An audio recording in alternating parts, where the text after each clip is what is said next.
Hello para pedagang lan investor. Layanan informasi lan analitis ing tutul sistem Guru Markets. Ayo miwiti karo data umum babagan perusahaan. Setitik luwih kita bakal nimbang saben indikator ing liyane rinci. Yen perlu, sampean bisa ngaso video.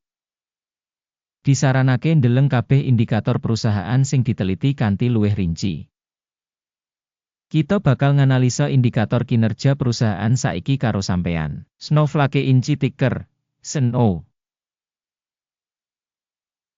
Review iki digawe nggunakake informasi ing 23 Mei 2025. Miturut klasifikasi Guru Markets perusahaan Snowflake Inc kalebu subkategori Soft infrastrukture, 34 perusahaan melu perbandingan lan iki cukup wakil. Asil saka kanggo perusahaan ing pitakonan, minus 7,5 saka 10 terms. Skor rata-rata kanggo subkategori yaiku 0 poin. Looking wiyar, ing kabeh kita pasar saham minangka kap. Kita bisa ndeleng menawa skor rata-rata kanggo pasar saham minangka 1,9 poin. Marang minus 7,5 terms kanggo perusahaan Snowflake Inc. Kanthi bandingake gerakan rega saham perusahaan Snowflake Inc. lan saham subkategori. Kita bisa ndeleng sing liwat pungkasan 12 sasi saham Snowflake Inc nuduhake owah-owahan 23,3%.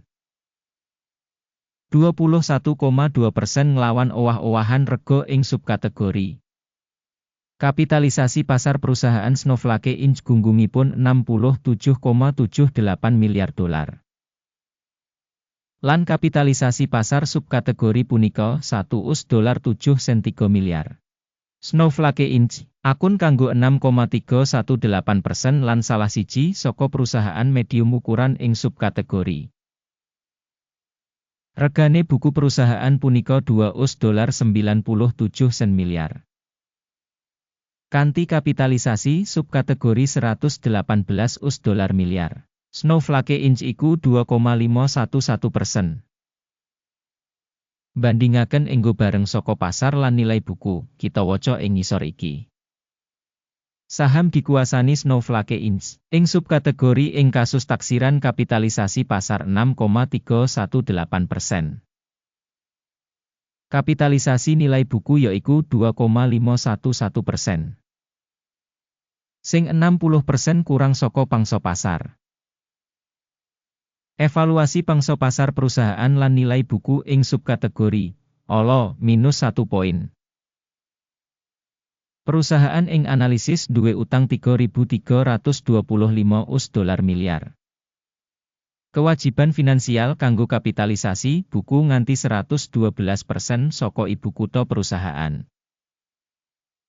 Rating utang perusahaan, minus 1 titik. Rasio nilai pasar saham perusahaan kanggo laba yaiku 0. Kanthi rata-rata ing subkategori 40,6, sing luwih elek tinimbang rata-rata ing subkategori. Rating saka rega saham kanggo rasio pangentukan dibandingake perusahaan ing subkategori, banget minus 2 terms. MediaWiki kanggo pungkasan 12 sasi iki minus $1.399 mayuta-yuta. Pangentukan mangsa kanggo sabanjur 12 sasi digambaraken dadi $516 mayuta-yuta. Iki 63,1% kurang saka saiki. Pambiji pratandha laba mangsa ngarep dibandingake karo perusahaan ing subkategori Passable 0 poin. Rasio nilai kanggo revenue perusahaan punika 17,7. Rata-rata ing subkategori yaiku 3,3, yaiku 436% luwih dhuwur tinimbang rata-rata kanggo subkategori. Evaluasi nilai pasar kanggo rasio revenue dibandingake karo indikator perusahaan ing subkategori, minus 1 titik. Revenue kanggo pungkasan 12 sasi ana $3.840 mayuta-yuta. Revenue maju kanggo sabanjur 12 sasi ora dingerteni. Lan sing ala kanggo perusahaan. Evaluasi angka dodolan mangsa ngarep dibandingake karo tokoh ing subkategori ala -1 titik. Marginality punika -36,4%, karo rata-rata kanggo subkategori 8,2%. Prabdan antarane rata-rata subkategori lan kinerja perusahaan punika 44,6%. Evaluasi untung dodolan dibandingake karo indikator perusahaan ing subkategori pasable -0,5 poin. Saham perusahaan miturut nomor personel ing subkategori punika 0,961%. Sing 557% kurang saka pangsa kapitalisasi pasar. Jumlah ibu kutha, saben pegawai organisasi punika $8.653.000. Lan kanggo subkategori $1.316.000. Prabdan antarane rata-rata subkategori lan kinerja perusahaan punika 557,5%. Evaluasi ibu kutha pasar perusahaan saben karyawan dibandingake karo indikator ing subkategori pasable 0 poin. Bati saben pegawai $178,500. Rata-rata subkategori $32.40. Lan beda antarane rata-rata ing subkategori lan indikator perusahaan yaiku 451%. Evaluasi bati saben karyawan dibandingake karo indikator ing subkategori tolet -0,5 poin. Revenue organisasi saben pegawai $490.000. Ing subkategori $395.000. Prabdan antarane rata-rata subkategori lan kinerja perusahaan 24%. Sales saben rating pegawai dibandingake tokoh subkategori pasable -0,5 terms.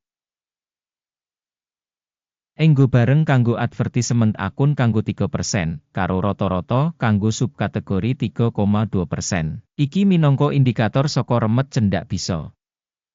Indikator teknis resi 14 nuduhake tingkat 80% kanggo perusahaan Snowflake Inc. Ing subkategori, tingkat resi 14 kira-kira 61%. Rega saham perusahaan saiki watara $203.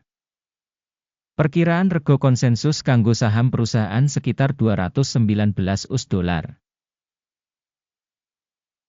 Prabdan antarane taksiran saiki lan ramalan konsensus kira-kira 8%.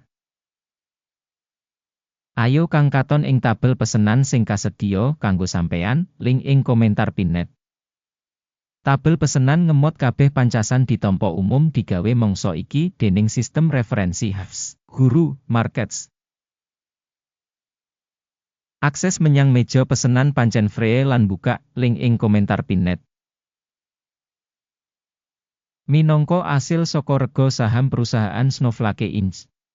Sistem bantuan Guru Markets kaputusan wis digawe. Ojo mbukak kesepakatan, amarga video iki minangka review. Matur nuwun para rawuh kanggo nonton video iki lan gunakake informasi lan sistem referensi saka Guru Markets. Sampeyan pancene minangka pamirsa sing paling keren ing kabeh planet.